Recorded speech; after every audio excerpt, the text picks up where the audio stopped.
السلام عليكم ورحمة الله وبركاته. فيديو جديد. طبعا يا جماعة ورق الحائط احنا شلناه. انتوا شفتوه اتشال بسهولة، فشفتوا بقى الحيطة بيضة بقى وكده وانه كده اتشال. لا طبعا بيبقى فيه طبقة تانية زي ما شفتوا معانا.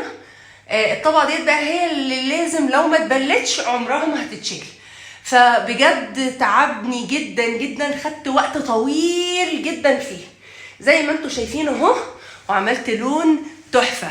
بفكر ان انا بدل اخلي اللون الجرين منت ده هو اللي هنا ورا السرير، لان انا عايزه السرير يكون رسمته باينه، فمش هحطه على حيطه بيضه. ونعمل هنا اللون التاني، فدوت اللي انا هكرره دلوقتي. يا اما ديت هي تبقى اللون اللي انا عاملاه وهنا اخضر، او هنا اللون اللي انا عاملاه هو يعني ايه، يعتبر فانيلا لاتيه بريز او اغمق شويه، بدل وهنا يفضل زي ما هو اخضر. فيلا بينا. طبعا انا دلوقتي جات لي بقيت حاجات. السرير يا جماعه انا هفاجئكم دلوقتي، وانا عارفه ان كلكم اول ما هتشوفوا الحته اللي جايه دي كلكم هتسيبوا اللي في ايدكم وتسقفوا وتقولوا برافو. انا متاكده. ما تنسيش، انا عايزه لايك للفيديو، حطي لايك، اكتبي لي كومنتاتك الجميله، اعملي معايا اشتراك وانضمي لعيلتنا. لسه طبعا ما ركبتش المراتب دي يا جماعه. المرتبه الفيكس سايد بتاعه فور بيد اللي هي 30 سم ارتفاع الالماني، الفيكس سايد اللي انا قلت لكم عليها قبل كده ان هي جامده، وان انا بعد كده هجيب لها مراتب التطريه او اللباد اللي بيبقى الميموري فوم. ودي المرتبه برده بتاعه فور بيد بس اللي هي اسمها فيسكو، انا نسيت اسمها، اللي فيها منها فيها طبقه التطريه بتاعتها، او فيها ميموري فوم منها فيها خلاص. بس ديت ارتفاعها 28 سم. تعالوا بقى اوضه ريم. طبعا شلت السرير وعملت مفاجاه، والان مع المفاجاه الكبرى. استنوا مش هقدر اقول لكم الا لما تبداوا تشوفوا وهي بتتغير ملامحها، ويستمر ومعانا ومعاكم ابو ادهم يقعد يبهر فينا كده يا جماعه. يلا عايزاكم كلكم تسقفوا وتقولوا هي تا تا تا تا. تسلم ايدك. الله يبارك لك يا جماعه. ايه رايكم؟ لا بصوا، انتوا مش واخدين بالكم. ثانيه واحده، بصوا يا جماعه، انتوا شايفين اللون مش باين ولا علينا كده اكتر يا ادهم؟ في حاجه ممكن نسوي هنا اهو اللون اهو باين. انتوا شايفين يا جماعه؟ ها، فنان ولا مو فنان؟ فنان والله. السرير الثاني كان واكل الاوضه حرفيا، وقال لي هعدلهولك، قلت له لا خلاص انا قفلت. ف جماعه ده اقل حاجه عندي يا جماعه. هو نفسه مستغربني، يعني هو نفسه عمال يقول لي هو في الدماغ الشغاله مش بتنام دي. هلف لكم الكاميرا اهو، انتوا شوفوا. ها، طبعا يا جماعه هي مش نفس النقشه ولكن نفس الروح. احنا جبنا اقرب حاجه للشغل اللي في الاوضه الاساسي اهو. شايفين بقى اهو. طبعا الالوان ممكن تكونوا شايفين الخط البني دوت اغمق من الخط البني اللي هنا، لان احنا كنا معتمدين على الصور، يكبر الصوره يصغر الصوره. اصور له الحاجات ديت لدرجه الكومودينو طلعته في البلكونه يتصور في ضوء النهار عشان يقدروا يطلعوا الدرجه اقرب ما يكون. يا اما الحل التاني ان ناخد له وش درج من الازرق ووش درج من الابيض علشان اوديهم له الورشه ويعملوا نفس اللون. فاحنا الحمد لله ربنا وفقنا وطلعنا نفسه اهو شايفين. وتكمله لاوضه رهف، انتوا عارفين ان احنا كنا عاملين لها المكتب زاويه ومرايه مدوره، طلعت صغيره ما عجبتنيش قوي، فعمل لي المرايه ديت.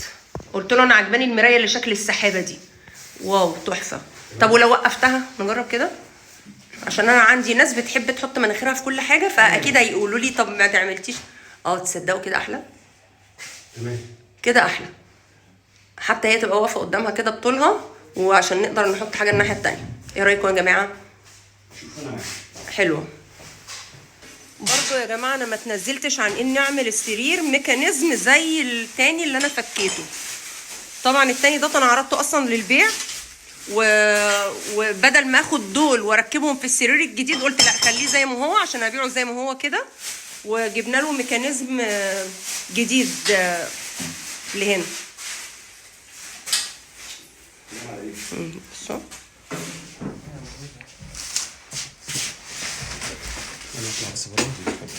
تسلم ايدك يا ابو ادهم. بص انا قلت له يا جماعه يخلي لي المرتبه تبقى ساقطه لجوه شويه، ما تبقاش على الوش هنا، تبقى ساقطه لجوه على الاقل 3 سم علشان تبقى محكومه ما تروحش وتيجي. هي مش هتروح وتيجي بس بيبقى شكلها مش حلو والملل بتبقى باينه، علشان كده انا قلت لا خليها تبقى ايه غطسه شويه، ويبقى وش السرير الصغير يبقى اعلى من المرتبه، ما بحبهاش سوا واحد مع الخشب. تمام. غير كده ممكن كنت اعمل الموديل يكون لحد هنا، يعني في البدايه انا كنت مقرره ان هعمل المرتبه فوق خالص بحيث يتحط مفرش ب3 جوانب ويبقى فيه كورنيش كده من قدام، فقلت لا عشان الموديل اللي انا عايزه اعمله مش هيجي الا بالشكل ده، ان الشباك الصغير يبقى اطول من المرتبه. واهو السرير بتاعنا يا جماعه، بصوا بقى اللوك كده كله مع بعض فنانه، اقسم بالله العظيم فنانه، مش محتاجه يا جماعه ما تقولوش انا انتوا كلكم عارفيني طبعا يا جماعه ان انا مسحوبه من لساني وما بقدرش اسكت يعني، ولما في حاجه ما بتعجبنيش ما بنامش الليل الا لما بقولها. طبعا ابو ادهم بيصلح لي الغلط، انا ما بطبلش الغلط اللي هو ايه. بصوا الدولاب الادراج الداخليه داخلي بلت ان. لا يا راجل بلت ان اهو، بلت ان ايوه طبعا اهو بلت ان. يقول لي ايه درج تفتحيه من تحت ايوه ودرج تفتحيه من فوق. لا طبعا ما كناش متفقين على كده، كنا متفقين ان هو يعمل لي مقابض داخليه زي اللي شفته عنده. ايوه ويبقى فيه يعني المسافه ما بين الادراج تكون متساويه، مش عايزه انا الفتحات دي. وما كانش جايب لي ريموت على فكره للليد. لكن كجوده ابو ادهم طبعا نمبر 1. انتوا بتتكلموا في ايه يا جماعه؟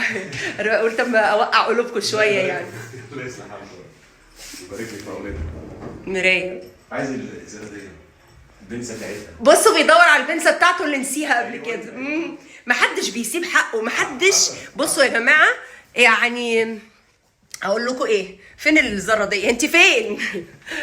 لا يضيع حق وراءه مطالب. ثانيه واحده عشان اوثق هذه اللحظه. الزراديه بتاعتنا يا جماعه براءه خدها. اللهم بلغت، اللهم وصلت الامانه لاصحابها. هي اصلا مش شبهنا. اول ما مشي قلت له انا شاكه في زراديه مش شبهنا. قال لي يعني ايه مش شبهكم؟ قلت له احنا بنجيب زراديات لونها بينك، لونها بلو بلاك، حاجه كده يعني بيبي بلو. الله ينور. في حد صلح الغلط، صلح الغلط، صلح الغلط. طبعا مدام ريهام اسكندريه اتصلت بيا امبارح بتقول لي مدام مروه انا بثق في كل حد بيروح لها. مدام ريهام؟ مدام ريهام اسكندريه حبيبتي يا رورو. روما طلبت اخد الدولاب ده، بس بدل الدفه تبقى على الشمال تبقى على اليمين. الكلام ده كان النهارده. ابعت لك الدولاب ده يا ريهام والله لو عايزه الدولاب ده ابعته لي. بعتت على البون تحويل النهارده. روحي يا شيخه، ربنا يهنيكي بكل اللي انت بتعمليه ويبارك لك فيه، وابو ادهم ثقه. وعلى فكره هتستلمي يوم الاثنين. ريهام النهارده وهتستلمي يوم الاثنين. اقطعي علاقتك بيا يا ريهام، الغي متابعتك ليه يا ريهام. بصوا كلكم يا جماعه استلمتوا وانا لحد النهارده يلا الله المستعان. معلش، ما هي كل حاجه ربنا سبحانه وتعالى خلقها بميعاد. انا مش مستعجله، انا الاستعجال عمل لي ايه؟ خوازيق خوازيق خوازيق. فخليني كده بالراحه على الهادي يا زبادي. فالحمد لله اتقل تاخد شغل نظيف، اديني اتقلت وباخد شغل نظيف. يا رب كلكم تعملوا الحلو كله والجديد كله يا رب. حتى اللي بنتها بتعيط هتموت ومنفطره من العياط علشان تعمل زي دولاب ريم، الراجل يعني مش عارفه انت عايزه تاخديه بكام يعني هو بيقول لها يا جماعه تخيلوا لما واحده تقول له انا بنتي بتعيط عايزه دولاب زي بتاع ريم بالظبط، الراجل قاعد يقول لها الحاجه اصلا مش من عندي انا، دي شغله بتاع الازاز وشغله بتاع الالوميتال وشغله مش عارف شغل النجاره، اداها الخشب بسعره وهي مصره وتقول له بنتي بتعيط مع العلم ان انا عارفه هي مين طبعا، يعني عشان كده انا بلقح. يعني انا دلوقتي في الحته ديت بلقح بالكلام، والكلام طالع من عندي عارف مكانه، واللي الكلام مقاسه يلبسه. يعني في ايه مش معقوله يعني يا جماعه. انا بدات انا والله العظيم انا بنقل تجربتي للناس عشان الناس تستفيد وانا استفيد بدعوه حلوه ان ربنا يكرمني في حياتي. بدات من كتر النق بدات اخاف، انا بدات اقلق، انا العكوسات اللي بتحصل معايا والبلاوي اللي بتحصل معايا بدات اشك ان يعني التركيز مش للدرجه دي.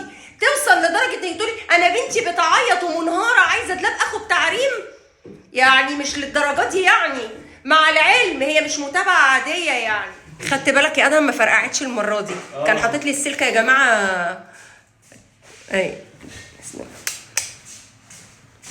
جميل، تسلم ايدك. بصوا افكاري بقى عشان تعرفوا يعني ان انا اللي صاحبه الافكار. تعالى يا ادهم. انا عايزه استلم. علشان الدنيا ما تبقاش ايه فاضيه، لان المرايه حجمها زي ما انتم شايفين صغيره، مش عايزاها اكبر من كده. بصوا هنعمل هنا بقى فكره روعه بجد تشكروني عليها. ابقوا اطلبوها من ابو ادهم، واوعي بنتك تعيط وانتي بتطلبيها منه يعني. جاب لي الريموت. يا ترى انت بقى وانت بنتك بتعيط طلبت منك ان انت تعملي لها دلاب اخد تعريم بالظبط وطلبت ريموت؟ اوعي تنسي له ريموت، ادفعي حق الريموت. اصرفي يا اختي وكلفي زي مريم ما هي صارفه ومكلفه. ادوس على ايه يا باشا؟ وايه الزراير دي؟ الايه؟ الايه؟ يعني هي مش جايبه اول واحد او من تحت افق اون. اهم من الشغل ظبط الشغل. يا سلام، انا متهيألي بنتك دلوقتي جالها انهيار عصبي.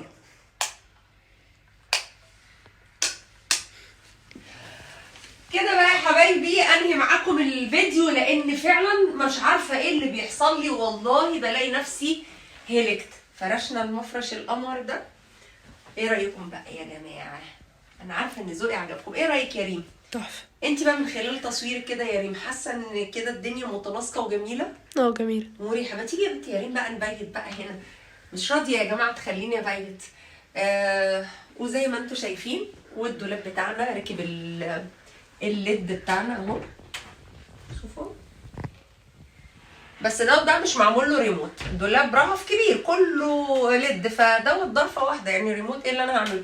بس انا يا جماعه عايزه اقول لكم على حاجه. انا عايزه اعمل هنا يعني الادراج اللي تحت ديت انا كنت حابه ان اخليها 3 ادراج. فانتوا كده شوفوه من بعيد يعني. انا يعني مزوز عايزاه يبقى اكبر من كده، يبقى واصل للباب، وانا عايزه درج زياده. فمش عارفه يا جماعه اعمل ايه. حاسه اني محتاجه صف دراج زي ما التسريحه بالظبط كده. صف الدراج الاولاني كحلي ونفس الستايل كده بتاع الكومودينات. بس يا جماعه اشوفكم بكره بقى، لاني ما قدرتش ادهن بصراحه الاوضه بتاعت رهف النهارده. فاكرين دي؟ فاكرين البنكيت او الشيزلونج الطويله بتاعت اوضه النوم اللي كانت مشجره وشايبه؟ صغرناها وعملناها كرسي في اوضه النوم. يلا بينا نطلعها. مش مستحمله استنى. شوفوا شوفوا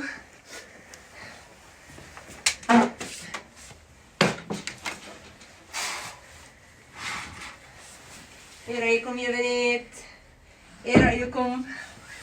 ايه رايك يا رورو؟ تحفه.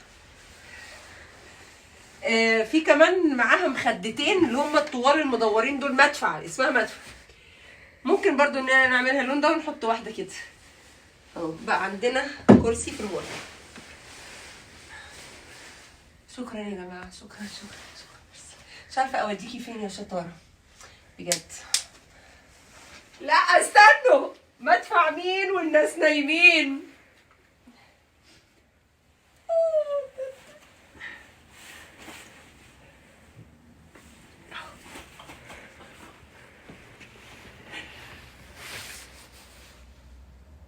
اشوفكم في فيديو جديد ان شاء الله. الفيديوهات اللي جايه احلى واحلى واحلى واحلى. والسلام عليكم ورحمه الله وبركاته.